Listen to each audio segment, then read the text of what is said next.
Salut les millionnaires, j'espère que vous allez bien. Dans cette vidéo, je vais vous parler de comment trouver les bons prestataires pour votre business. Quand on a un business, généralement, encore une fois, on ne fait pas les choses seul. Il y a le délire du self-made, ça on le laisse de côté. Quelqu'un qui réussit, c'est quelqu'un qui est entouré d'une bonne équipe, qui le propulse, qui l'aide dans ses tâches au quotidien. Et donc, c'est très important. Par exemple, en ce moment même, je suis en train de réaliser cette magnifique vidéo pour vous.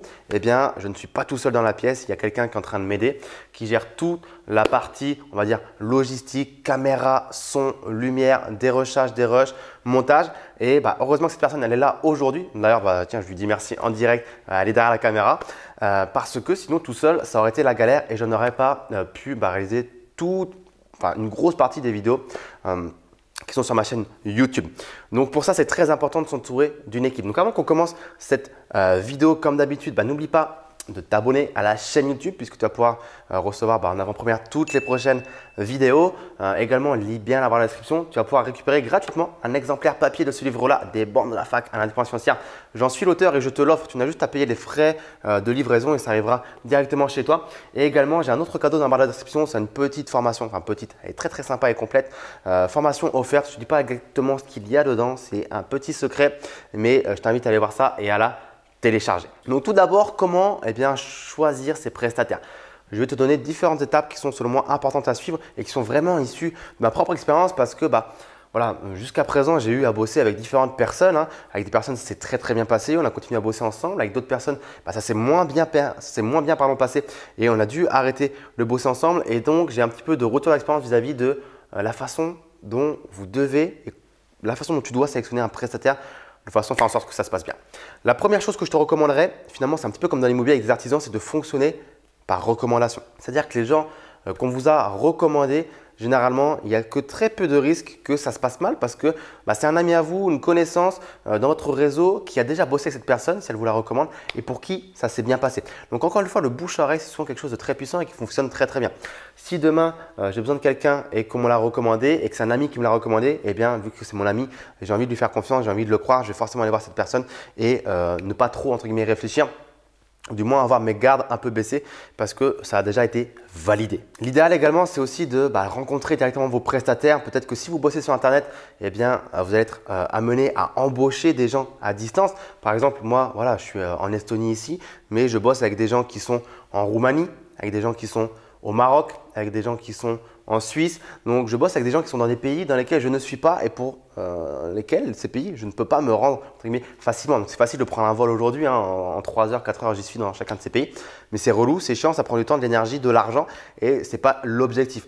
Donc, l'idéal avant de bosser avec des prestataires, si vous le pouvez, notamment si c'est des prestataires avec lesquels vous allez devoir leur lâcher un bon billet, n'hésitez pas à les rencontrer d'abord en chair et en os puisque, encore une fois, le relationnel, l'humain, le feeling, c'est quelque chose qui est très important pour savoir si ça va passer. Parce que si demain, vous devez passer des journées entières avec quelqu'un pour réaliser quelque chose ou je ne sais quoi et que ça se passe mal, cas typique de la situation actuelle où je suis en train de filmer des vidéos avec quelqu'un, si je m'entends mal avec cette personne et qu'on se tire dessus, on se fait la guerre et qu'on se clash, non, ça ne va pas le faire. Ça va être trop lourd pour chacun de nous deux, ça va être long.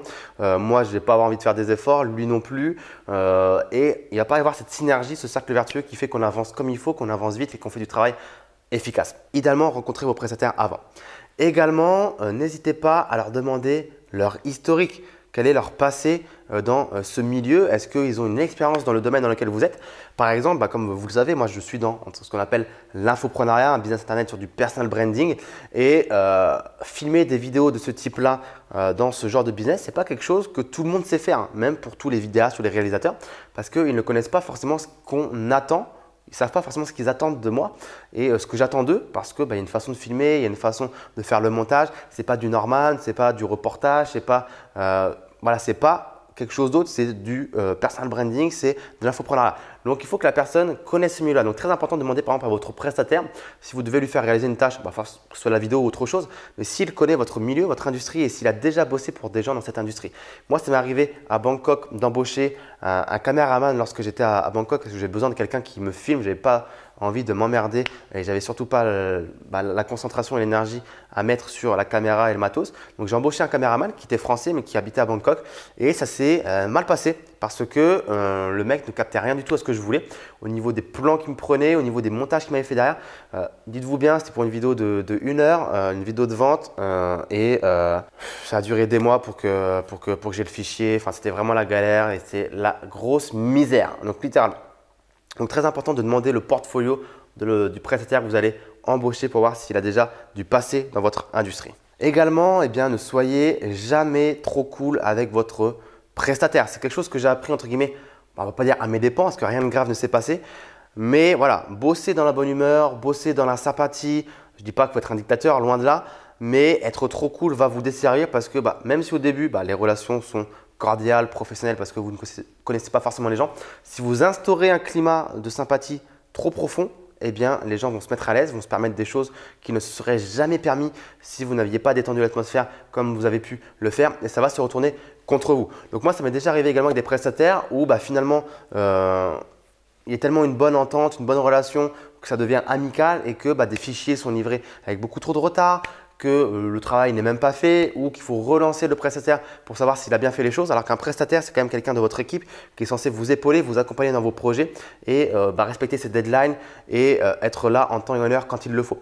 Donc, ne soyez pas trop amical parce que ça peut se retourner également contre vous. N'hésitez pas non plus à tout formaliser. Devis signé, facture, CGV, demandez-les s'ils ne vous a pas fourni. Vous signez tout ça, vous paraphez tout ça. Faites les choses parfaitement dans les règles de l'art, noir sur blanc. Parce qu'encore, tout ce qui n'est pas écrit, comment on prouve que ça a été négocié dans le contrat ou que c'était prévu dans la prestation? Personne ne pourra le savoir, même si demain vous faites une procédure judiciaire ou je ne sais quoi parce qu'il y a un litige. Eh bien, si ce n'est pas écrit noir sur blanc et qu'il n'y a pas de preuve de contrat, de choses, de documents signés ou de preuves de paiement, d'acompte, voilà, si vous faites un chèque, photocopiez le chèque, gardez-le. Si c'est un virement, il y a une trace d'office. Mais formalisez tout, même si la personne elle est sympathique, elle paraît réglo de base.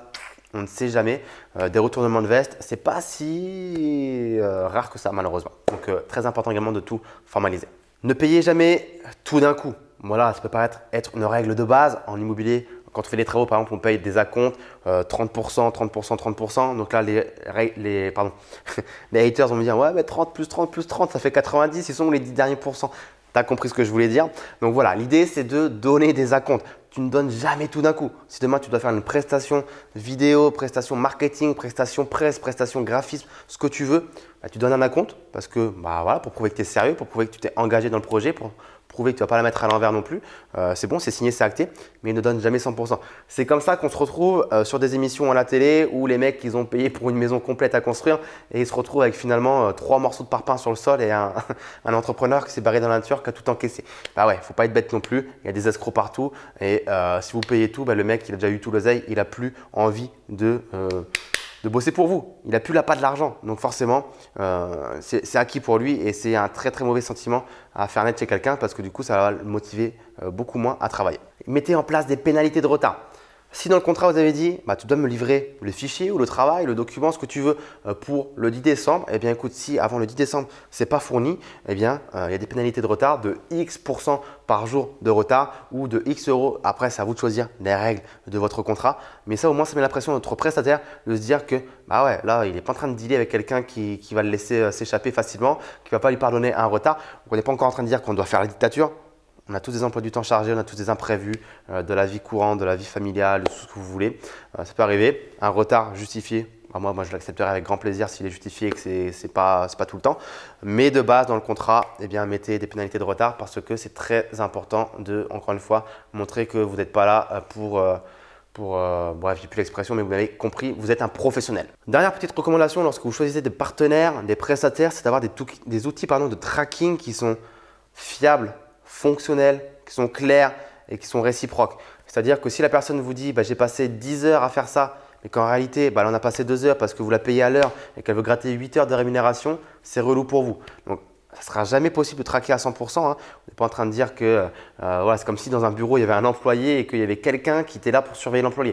Donc vous devez payer 2 personnes. Non, on n'est pas en train de dire ça. Bien évidemment, il y a la bienveillance générale, il y a on va dire le respect également vis-à-vis de la personne que vous avez embauchée si elle fait bien son travail, si elle est honnête. Mais ayez quand même des outils de tracking, par exemple sur des plateformes telles que Upwork. Lorsque vous embauchez des gens et qu'elles ont besoin de réaliser des missions, elles vont se connecter sur Upwork.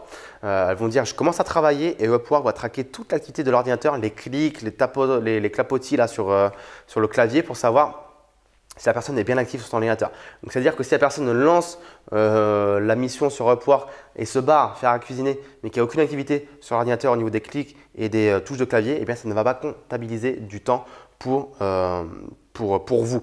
Alors, bien évidemment, vous pouvez me dire, ouais, mais ça se trouve, elle est sur Facebook, elle fait des clics, elle fait des touches, etc. Oui, elle peut être sur Facebook, elle peut être sur Instagram, etc. Malheureusement, encore une fois, on ne peut pas traquer à 100%. Mais l'idée, c'est pareil quand on fait de l'affiliation avec des partenaires et des outils tracking qui sont fonctionnels, parce que sinon, il y en a qui vont la mettre à l'envers, qui vont dire « Ah bah non, tu as fait 0 vente, c'est bizarre, vraiment c'est bizarre, hein, je ne comprends pas, tu as fait 0 vente. » Mais parce que y a un outil de tracking qui est soit foireux, soit vous ne pouvez pas voir vous le trafic que vous avez envoyé, soit il y a plein de raisons qui peuvent faire que. Donc, n'hésitez pas à mettre en place, lorsque vous avez des prestataires et des partenaires en affaires, de mettre des outils de tracking, histoire d'être certain que tout se passe bien et qu'il n'y ait pas de galère à ce niveau-là. Donc voilà en tout cas sur ce que je pouvais vous dire à ce sujet-là. J'espère que la vidéo elle vous a un petit peu éclairci si vous avez besoin d'embaucher. Et je pense que tôt ou tard, vous allez avoir besoin d'embaucher des prestataires. Dites-moi dans les commentaires ce que vous en avez pensé. Est-ce que vous avez déjà vécu des expériences entre guillemets un petit peu malheureuses parce que malheureusement, là, c'est un petit peu de ça qu'on cherche. C'est ça qu'on cherche d'éviter aujourd'hui. Donc parlez-moi-en dans les commentaires. Likez la vidéo si ça vous a plu. Partagez-la à des gens qui vont devoir embaucher, recruter ou qui ont déjà un business sur Internet. Et n'oubliez pas également de bien lire la barre de la description puisque j'ai un programme, l'école de l'élite financière, dans lequel je t'apprends à construire un business sur Internet de A à Z.